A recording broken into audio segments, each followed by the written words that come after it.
আজ আমি করব ম্যাগির ফুলুরি। তার জন্য ম্যাগিটাকে কি করেছি, কাঠখোলায় একটু লাল করে ভেজে নিয়েছি।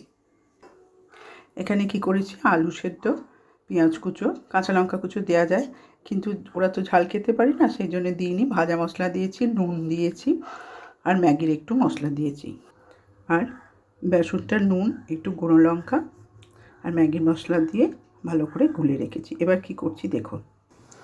হ্যাঁ, বলতে ভুলে গেছি, এর মধ্যে একটু আদা কুচি দিয়েছি।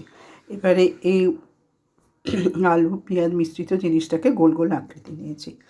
এবার আমি এতে বেসনে ডুবিয়ে নিলাম, নুয়ে এবার এগুলোকে এইভাবে মাখালাম, মাখে এবার আমি ভাজবো। এই দেখুন, ভাজা হয়ে গেছে। এবার এগুলোকে চায়ের সঙ্গে সস দিয়ে খাবেন, খুব ভালো লাগবে খেতে। এরপর আর ওগুলো ভাজবো, একটাই দেখালাম, খেয়ে দেখবেন, খুব ভালো লাগবে।